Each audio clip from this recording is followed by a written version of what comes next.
Bagaimana hukumnya pejabat yang selalu menang sendiri dan selalu menyalahkan anak buahnya? Ini bukan pertanyaan, ini balas dendam. Ini sakit hati dia. Kemana caranya biar supaya Ustaz Somad menghantam pemimpin dunia? Buat lu pertanyaan.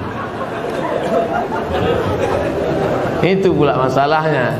Dia bertanya sama Ustaz yang paham pula kan. Nabi berkirim surat kepada Raja Romawi, namanya Heraklius, Herkal. Apa kata Nabi? Aslim taslam. Kalau kau masuk Islam, kau selamat. Falaka ajrani, kau dapat 2 pahala. Kalau engkau baik, rakyatmu semuanya selamat dan kau dapat 2 pahala. Itulah enaknya jadi pemimpin. Karena kalau dia baik, rakyatnya baik, dia dapat 2 pahala. Tapi kalau kau tidak baik, falaka dzambul arisiyin. Semua dosa anak-anak buahmu kau ikut menanggungnya. Oleh sebab itu maka yang paling pertama dapat naungan di akhirat nanti, sab'atun yuzilluhumullah, 7 golongan dapat naungan Allah. Saat itu naungan tak ada, panas terik, tak ada atap. Di antara yang dapat naungan yang pertama bukan ustaz, yang pertama bukan ulama, yang pertama al-imamul adil, pemimpin yang adil. Tapi negara kita negara demokrasi. Kalau ada pemimpin-pemimpin kita yang zalim, yang menyalahkan orang, kita bisa lapor ke atas. Ada laporan, bapak-bapak pegawai kepala dinas lapor ke Pak Wali Kota, Pak Wali Kota ada laporan ke atas, ada atasan, ada BPK, ada Inspektorat Jenderal, ada macam bapak-bapak polisi, tentara lapor ke Propam, ada atasan yang bisa kita laporkan. Kalau takut kirim surat kaleng. Jangan fitnah. In ja'akum fasiqun binaba'in, kalau datang orang bawa berita palsu, fatabayyanu, klarifikasi. Nah, salah tak selesai dengan ditulis di wall Facebook, tapi harus diselesaikan. Wa amruhum syura bainahum, diselesaikan dengan musyawarah. Seorang laki-laki pakai emas dalam solatnya, apakah solatnya sah? Emas itu bukan babi, kecuali dia membawa rantai babi, baru Arab. Emas tidak. Emas kalau dipegang, wudhu kita tak batal, solat kita pun tak batal. Tapi Nabi mengharamkan pakai emas. Ini mesti dipahami. Emas kalau kita masukkan ke kantong, dibawa solat, Allahu Akbar, solat sah. Tapi memakai cincin emas haram. Bapak-bapak yang pakai cincin emas, buka sekarang juga. Tak ada gunanya pengajian. Tak ada guna pengajian. Nantilah mubazir mengaji. Bapak-bapak yang sekarang pakai cincin emas, buka sekarang juga. Tak perlu tunjukkan, pelan-pelan aja dari bawah. Buka masuk. Balik dari sini, jual. Kalau batunya sayang, simpan. Mana tahu batunya zamrud, kecubung, permata, intan, simpan. Ambil batunya, ikatkan dengan perak. Cincin saya emas putih Pak Ustaz. Emas putih itu emas. Emas putih itu emasnya 80, nikelnya 5. Emas putih itu emasnya 80%, nikelnya 5%, peraknya 18%, peraknya 15%. Maka warnanya putih, tapi dia emas juga. Jadi kalau mau buat cincin, perak saja. Ini cincin perak. Batunya zamrud, asli. Mereknya Casio, Casio orang. Tak pernah saya beli. Kalau sempatlah saya beli sekian puluh juta, lalu kemudian anak yatim tak sekolah, neraka jahanam tempat saya. Bisa pula anak yatim tak sekolah, cincin kita 30 juta. Pak, minta makan Pak, belum makan pagi, kata anak yatim di lampu merah. Kita mau. Nauzubillah. Oleh sebab itu maka yang punya cincin emas, wahai Imam Syafi'i, kenapa laki-laki Islam tak boleh pakai cincin emas? Apa kata Imam Syafi'i? Robek hati orang miskin menengok cincin emas. Aku makan pun payah, kau sampai hatilah pula pakai cincin emas. Matilah kau cepat, kata dia. hancur hati dia. Itu alasan ulama dulu. Tapi rupanya sekarang setelah ditemukan emas itu ada molekul-molekul kecil masuk ke dalam pori-pori, masuk ke dalam darah, masuk ke dalam jantung, menyebabkan penyakit Alzheimer, penyakit tua sebelum masanya, penyakit lemah, tak bertenaga. Banyak orang barat yang sudah kena, pokoknya emas. Lalu kami yang perempuan, Pak Ustaz, yang perempuan dia masuk ke dalam, keluar lagi melalui darah menstruasi haid. Makanya kalau ada bapak yang haid, pakailah.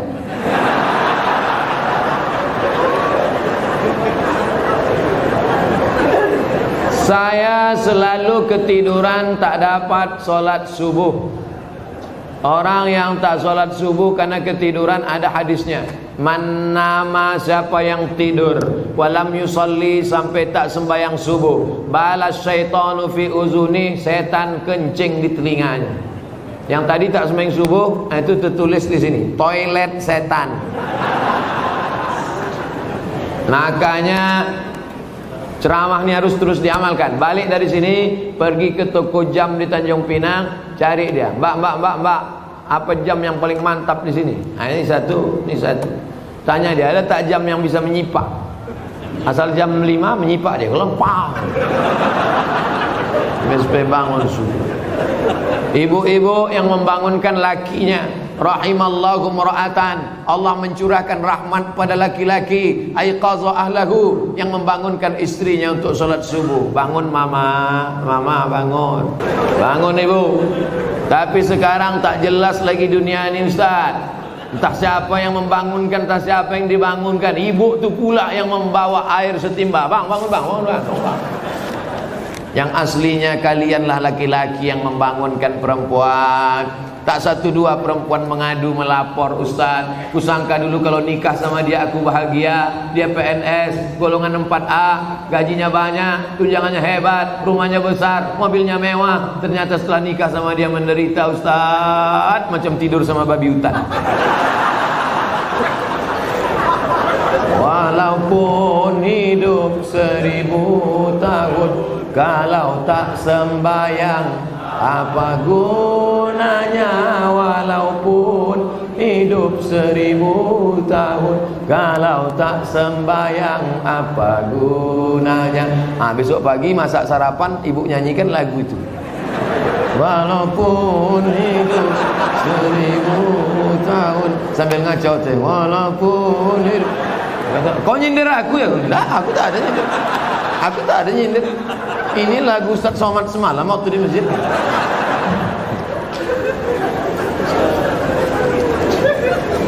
Ustaz, apa sah laki-laki sholat di rumah tapi tak di masjid? Laki-laki sholat di rumah, laki-laki solehah.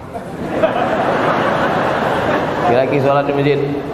Ini masjid kota Tanjung Pinang dibangun tapi tidak sesuai lagi dengan kota. Tidak sempat lagi bisa dilebarkan. Parkir sudah sulit, masyarakat sudah tertampung lagi. Makanya mesti dibangun nanti di lokasi yang baru, masjid yang lebih besar lagi. Amin. Yang ini tetap ramai, yang sana tetap ramai. Tengoklah, tak muat lagi orang sholat. Orang Tanjung Pinang ini kaya-kaya, tiang masjidnya emas. Ilaha illallah. Luar biasa. Orang susah menjadi emas. Laki-laki di Tanjung Pinang tak ada yang pakai emas, karena mereka mau menunjukkan kayanya bukan dengan cincinnya, tiang masjidnya emas. Hebatnya lagi di Tanjung Pinang, walaupun tiang masjidnya emas, tapi jendelanya tak pakai kosen. Menunjukkan apa? Aman. Tanjung Pinang aman, tak ada pencuri. Kadang-kadang kita masuk ke salah satu masjid, kotak infak dicor. Kotak infak pakai rantai besi, pakai gembok. Di sini aman. Coba tengok masjid, lampunya pula macam lampu Masjid Nabawi. Luar biasa, hebat. Entah emas tak kuningan.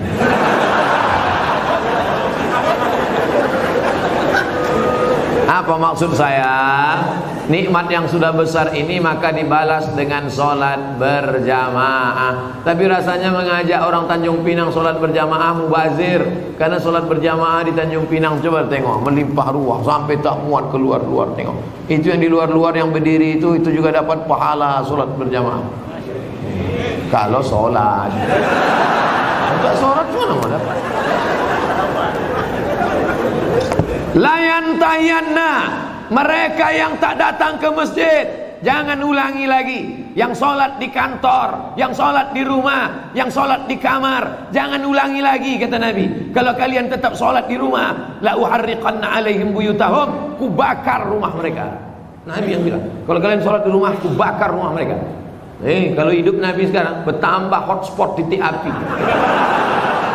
Saking banyaknya rumah yang dibakar Nabi, berasap lagi. Ustaz janganlah sebut-sebut asap. Asap Tanjung Pinang ini kan dari kampung Ustaz juga. Saya tahu, ku tahu apa yang ada dalam hati. Sebelumnya dari malam saya niat sholat subuh, tapi saya bangunnya jam 6 pagi waktu setempat. Apakah masih boleh sholat? Ini bukan menanya, menawar ini.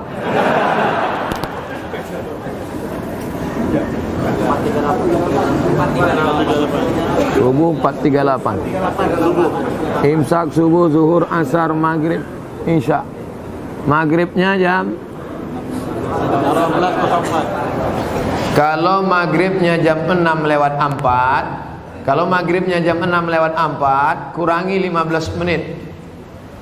Begitu cara mengukur isyraq. Boleh sholat sunat isyraq itu 15 menit lewat syuruk. Syuruk matahari terbit. Syuruk matahari terbit. Jadi kalau begitu, syuruk matahari terbit di Tanjung Pinang jam 5.50 tambah 15 menit baru boleh sholat sunat isyraq jam 6:05. Itu jam kita ini imsak ada tapi isyraq tak ada. Cara mudah untuk isyraq, tengok maghribnya.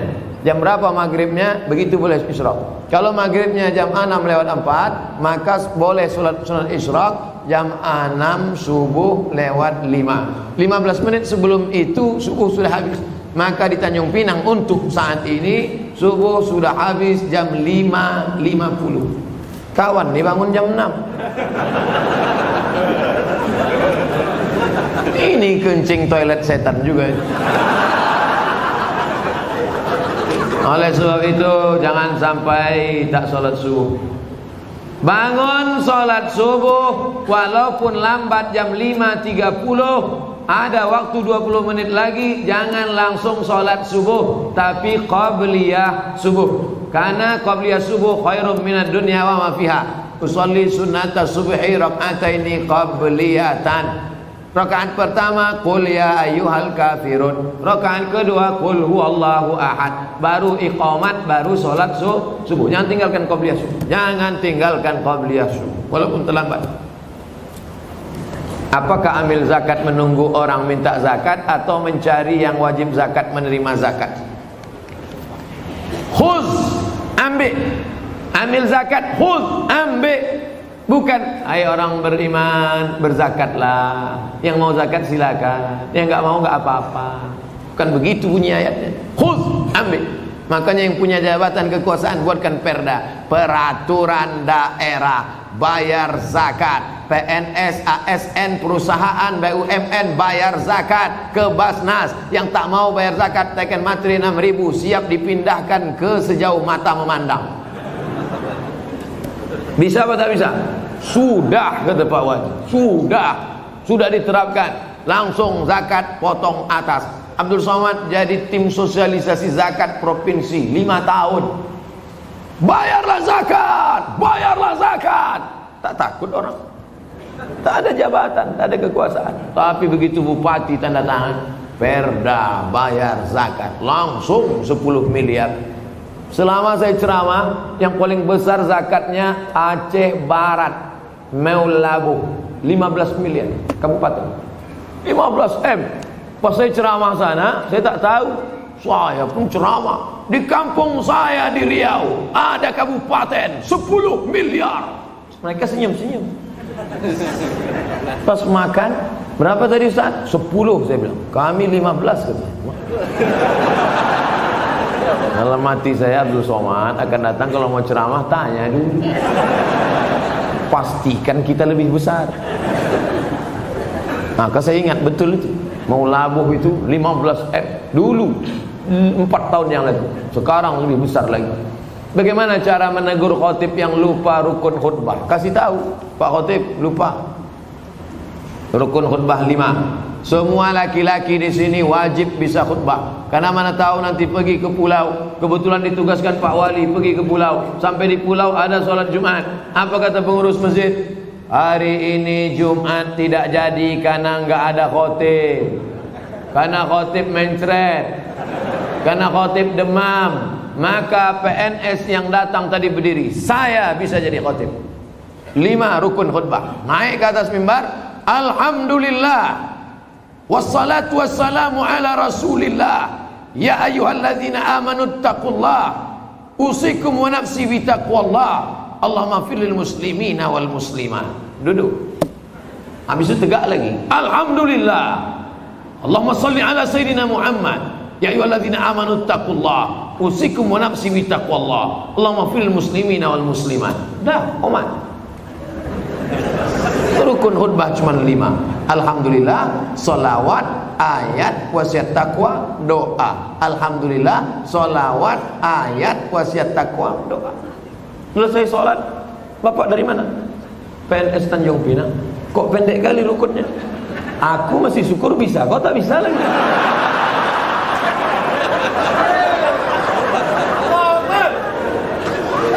Nah, insya Allah selesai ceramah ini semua PNS ASN Tanjung Pinang bisa jadi khotib, betul? Sependek itu pun ada juga yang ragu. Naik ke atas. Nanti latihan dulu, karena kadang walaupun kita hafal, karena grogi naik ke atas hilang juga yang 5 itu. Pas naik ke atas, latihan. Alhamdulillah. Wassalatu wassalamu ala rasulillah. Ya ayyuhalladzina amanu taqullah usikum wa nafsi bitaqwallah Allahumma fir lil muslimina wal muslimat. Duduk. Karena khutbah mesti 2. Besok naik lagi. Alhamdulillah. Diulang balik, jangan pula naik lagi sama macam tadi. Apa pendapat Ustaz tentang film The Santri yang tidak mencerminkan kehidupan pesantren yang sebenarnya dan disutradarai oleh Livi Zeng yang kontroversi itu? Kalian mancing-mancing ah.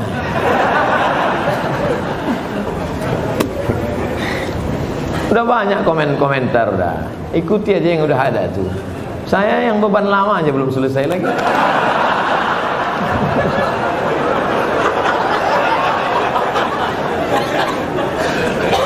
Haram hukumnya masuk ke rumah ibadah orang lain. Haram. Saya tak nonton film ini sampai habis. Baru menengok trailernya. Tapi di dalam itu yang bisa saya komentari, pertama masuk ke rumah ibadah. Karena Nabi tak mau masuk ke dalam tempat fihi surah wat tamathil, kalau di dalam itu ada patung berhala. Maka dalam Islam mazhab Syafi'i mengharamkan masuk ke dalam rumah ibadah di dalamnya ada berhala. Mazhab Syafi'i. Kita pakai mazhab apa? Mazhab Syafi'i. 2. Tentang masalah laki-laki perempuan berdua-duaan tak mahram. Anak-anak. La yakhluwanna rajulun ma'amra'atin illa ma'adhi mahramin. Oleh sebab itu maka kita jaga anak cucu kita dari perbuatan-perbuatan maksiat. Bahwa ada misi-misi sesuatu di balik ini semua, wallahu a'lam bishawab. Kita akan diminta tanggung jawab di hadapan Allah Subhanahu wa taala. Islam tak perlu diajari bagaimana berinteraksi sosial dengan saudara kita non muslim. Karena kita sudah lama bertetangga, apalagi orang Tanjung Pinang. Seandainya orang Tanjung Pinang ini ekstrim, tak akan ada orang Tionghoa di Tanjung Pinang, betul?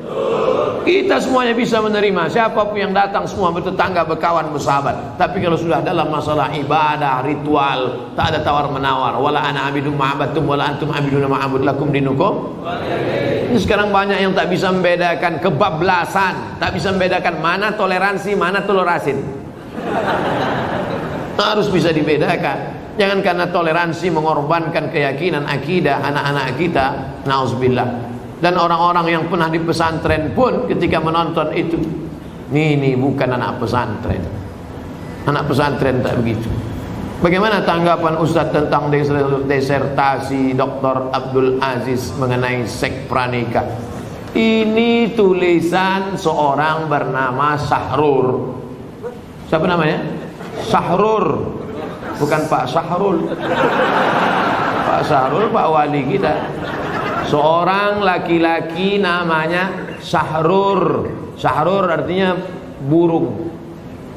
Nama jenis burung, hitam warnanya. Itu nama dia, orang Suriah. Sahrur ini kuliahnya di Moskow. Aliran pemikirannya kiri. Apa itu maknanya kalau kiri? Komunis. Sahrur ini komunis. Sekolahnya di Moskow. Pulang dia dari Moskow, dibacanya Quran, dilepaskannya dari asbabun nuzul, dilepaskannya dari nasikh mansukh, dilepaskannya dari tafsir bil ma'thur, ditafsirkannya dengan pakai otak dia sendiri, dipakainya dengan ilmu bahasa. Pendekatannya dia selalu pakai bahasa. Makanya menurut Sahrur, aurat yang wajib ditutupi itu hanya yang berkerut-kerut saja, yaitu payudara dan kemaluan. Itu saja yang wajib ditutup, yang lain boleh dibuka. Sahrur ini sudah lama kontroversi. Tahun 90 dia sudah mengeluarkan buku itu, namanya Alkitab wal Quran. Cuman baru sekarang dipopulerkan, ditulis, dibawa ke kampus, lalu disidangkan, dan pada akhirnya menjadi kehebohan. Ingat, ada ilmu, tapi ada yang lebih tinggi daripada ilmu, adalah akhlak. Mana akhlak kita di hadapan manusia dan di hadapan Allah Subhanahu wa taala. Hai para cendekiawan-cendekiawan, jaga akhlak, karena keilmuan kita akan dituntut di hadapan Allah. Kira-kira apa efeknya? Mengeluarkan disertasi bahwa hubungan laki-laki perempuan, suka sama suka, tidak dianggap sebagai zina. Kira-kira apa efek positifnya terhadap umat? Tak ada. Semua agama di dunia ini mengharamkan zina. Agama apapun. Tanyalah kawan-kawan kita yang Tionghoa, Konghucu, tanya saudara-saudara kita yang Kristen, Katolik, tanya sama dia, apakah dibenarkan? Tidak. Tak ada satupun yang melegalisasi perbuatan zina. Na'udzubillah. Apa boleh ketika halangan saya tetap menjaga wudhu dan zikir yang biasa saya? Perempuan yang berhalangan boleh berwudhu, perempuan yang berhalangan boleh tetap berzikir. Yang tak boleh baca Quran, tak boleh baca Quran, tak boleh pegang Quran, tak boleh itikaf di masjid, tak boleh tawaf, tak boleh sholat, tak boleh puasa. Adapun berzikir tetap. Baca Quran yang ayat fungsinya sebagai doa boleh. Mana itu ayat sebagai doa? Naik kendaraan, subhanalladzi sakhkhara lana hadza wa ma kunna lahu muqrinin. Itu adalah ayat Quran, tapi fungsinya waktu naik kendaraan sebagai doa. Rabbana atina fid dunya, itu doa. Tapi dalam ayat Quran, maka fungsinya sebagai doa boleh. Apa hukum orang suka membid'ah-bid'ahkan orang lain, sementara perilakunya tidak memberikan contoh? Tak dikasihnya contoh bid'ahnya apa? Ada orang baca Yasin lalu dibid'ah. Kalian jangan baca Yasin lagi. Baca Yasin ini bid'ah. Jadi kalau ada orang membid'ahkan kami baca Yasin, cuman apa Ustaz? Baca aja terus sampai dia capek. Dua kemungkinan. Kalau dia capek, kita terus. Kalau kita capek, dia terus. Sekarang saya mau tanya, kalau ada orang membid'ahkan Bapak Ibu Yasinan, Bapak mau terus atau berhenti? Teruslah, nanti lama-lama dia capek. Kenapa tak kau bid'ahkan lagi orang Tanjung Pinang baca Yasin? Capek aku udah kusuruh tak juga berhenti. Yasin itu Quran apa tak Quran? Quran. Membaca Quran apa hukumnya? Wajib baca Quran. Kenapa cuma Yasin yang dibacanya? Yang lain dibacanya juga. Cuman Yasinnya ada keutamaan tersendiri. La tuqra'u fi amrin asirin illa yassarahu Allah. Kalau dibacakan pada perkara yang sulit, maka dimudahkan Allah. Sulit punya anak, baca Yasin. Sulit mau jumpa jodoh, baca Yasin. Sulit mengatasi masalah, baca Yasin. Sulit sakaratul maut, baca Yasin. Makanya kalau ada orang sakaratul maut, bacakan Yasin. Dua gendang ya. Kalau tak sehat, mati. Kadang laki-laki ini banyak marah sama bininya. Apa kau nih baca-baca Yasin aja? Bang, aku baca ini persiapan untuk abang juga. Nanti kalau bapak tu agak demam sikit aja, Yasin. Insya Allah bang, dua gendang ini bang. Kalau tak sehat abang gul.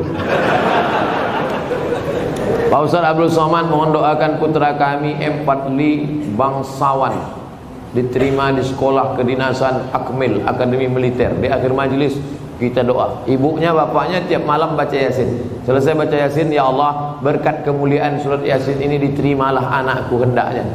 Baca Yasin, habis baca Yasin. Dari mana dalilnya ini bisa kami tengok? Baca tafsir Ibnu Katsir.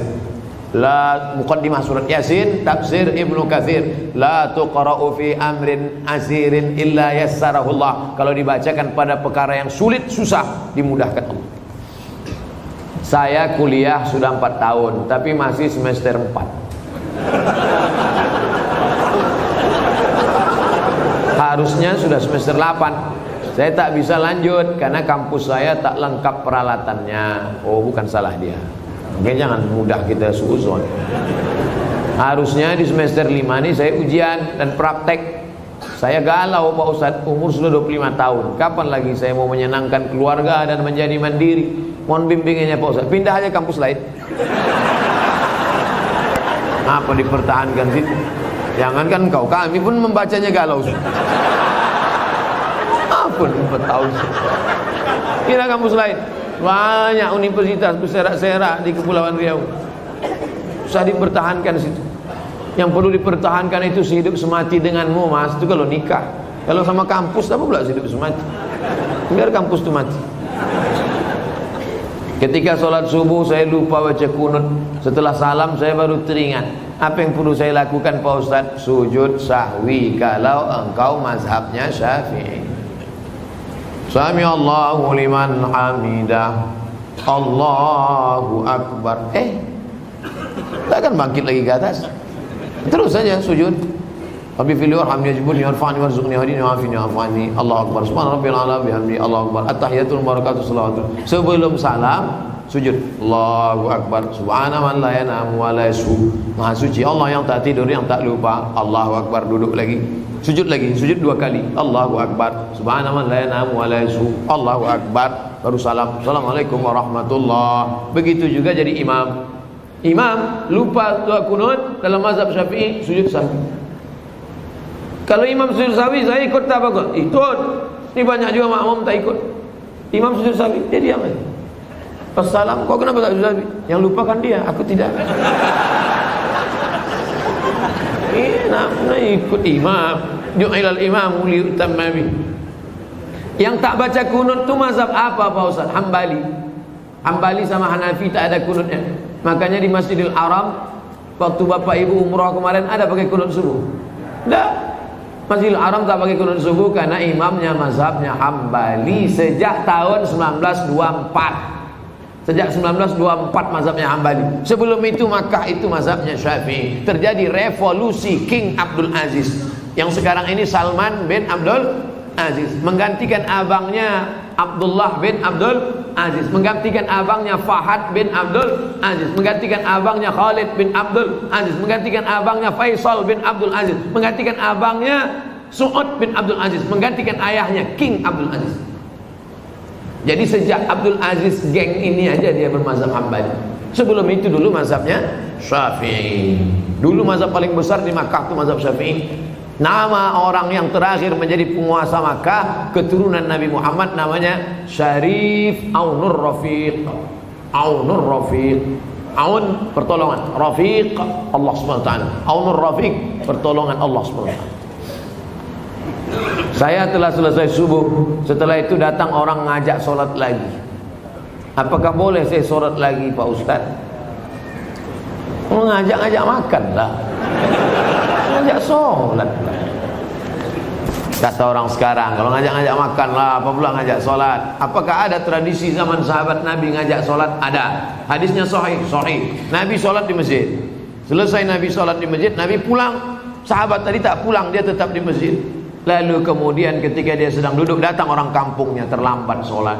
Kata orang kampungnya, kami ingin sholat lagi tapi ingin ngambil berkah kau jadi imam. Maka dia jadi imam, diulangnya sholat sekali lagi.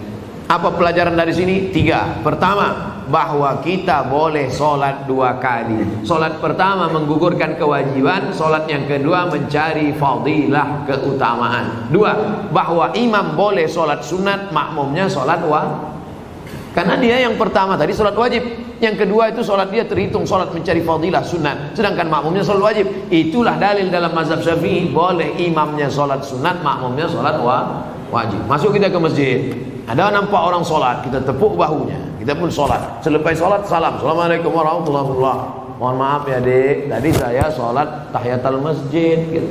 Gak apa-apa pak, karena saya di belakang itu sholat wajib. Karena dalam hadis boleh imamnya sholat sunat, makmumnya sholat wajib menurut mazhab Syafi'i. Yang ketiga, mengajak orang berbuat baik.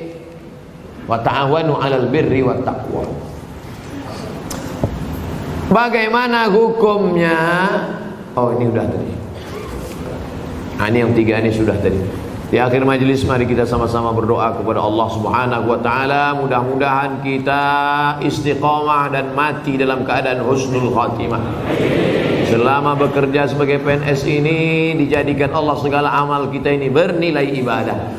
Ala hazihi niyyah wa kulli niyatin salihah. Al-Fatihah. أعوذ بالله من الشيطان الرجيم بسم الله الرحمن الرحيم الحمد لله رب العالمين الرحمن الرحيم مالك يوم الدين إياك نعبد وإياك نستعين اهدنا الصراط المستقيم صراط الذين أنعمت عليهم غير المغضوب عليهم ولا الضالين آمين اللهم صل على سيدنا محمد وعلى آل سيدنا محمد Allahumma inna natawassalu ilaika bijahi nabiyika Muhammad sallallahu alaihi wasallam bi Fatihah. Kami bertawassul kepada Engkau ya Allah dengan kemuliaan surat Al-Fatihah, dengan kemuliaan Nabi Muhammad sallallahu alaihi wasallam. Antaj'al hadzal balada baladan aminan mutmainnan ya'ti rizquhu min kulli makan. Jadikan Tanjung Pinang negeri yang aman, damai, terbuka pintu rezeki dari laut dan daratan ya Allah. Allahumma in kana rizquna fis sama' fa'anzilhu. Kalau rezeki kami masih tergantung di langit, turunkan ke Tanjung Pinang ya Allah. Wa in kana fil ardi fa'akhrijhu. Kalau masih tertanam dalam tanah, keluarkan ke hadapan kami ya Allah. Wa in kana ba'idan faqarribhu. Kalau dia masih jauh, maka dekatkan ke kampung halaman kami ya Allah. Allahumma ja'alil a'malana ibadatan lana. Jadikan aktivitas kami masuk kantor, bekerja setiap hari itu bernilai ibadah, ikhlas karena Engkau ya Allah. Allahumma waffiqna lima tuhibbuhu wa tardah. Tanamkan taufik hidayahmu ke dalam hati kami, pemimpin-pemimpin kami, sehingga kami dapat beramal dengan amal Kau cintai dan Kau ridhai ya Allah. Allahumma khtim lana bi husnil khatimah. Tutup umur kami dengan husnul khatimah. Wa la taqtim alaina bi su'il khatimah. Jangan tutup dengan su'ul khatimah. Allahumma waffiqna lima tuhibbuhu wa tardah wa taj'al abna'ana wa banatina min huffazil Qur'an wal hafizat. Jadikan anak-anak kami di Tanjung Pinang ini menjadi anak-anak berbakti dan para penghafal Al-Qur'an. Allahumma arhamna bil Qur'an. Turunkan rahmatmu kepada kami dengan kemuliaan Al-Quran. Waj'alhu lana imama wa nura wa huda wa rahmah. Jadikan Quran sebagai pembimbing, penerang, pencahaya, pemberi hidayah bagi kami ya Allah. Allahumma ja'alil Qur'ana rabi'a qulubina. Jadikan Quran sebagai penenang hati kami, wa dhihaba husnina wa humumina wa humumina. Jadikan Quran sebagai penghalau gundah gulana susah hati kami. Allahumma inna nas'aluka salamatan fid din. Beri kami keselamatan dalam agama kami, wa afiatan fil jasad, sehatkan badan kami, wa ziyadatan fil ilmi, tambahkan ilmu kami, wa barakatan fil rizqi, berkahi rezeki kami, wa taubatan qablal maut, beri kami taubat sebelum mati, wa rahmatan indal maut, berikan rahmat ketika mati, wa maghfiratan ba'dal maut, berikan ampunan sesudah mati. Allahumma hawwin alaina fi sakaratil maut, ringankan kami waktu sakaratul maut ya Allah. Wan najata minan nar, selamatkan dari api neraka. Wal afwa indal hisab, maafkan segala amal kami ketika nanti kami dihisab di hadapan-Mu ya Allah. Allahumma ansurna 'alal qaumil kafirin, tolong kami menghadapi orang kafir. Wansurna 'alal qaumil zalimin, bantu kami menghadapi orang zalim. Wansurna 'alal qaumil munafiqin, tolong kami menghadapi orang-orang munafik ya Allah. Ya muqallibal qulub, Engkau yang membolak-balikkan hati, sabit qulubana, kokohkan hati kami ala dinik dalam agamamu, wa ala ta'atik dalam ketaatan kepadamu. Allahumma faqihna fid din, dalamkan ilmu agama kami, wa 'allimna ta'wil, ajarkan kami pemahaman yang benar. Rabbana atina fid dunya hasanah wa fil akhirati hasanah wa qina adzabannar. Wa sallallahu ala sayyidina wa maulana wa syafi'ina Muhammad wa ala alihi wa sahbihi wa sallam, walhamdulillahi rabbil alamin.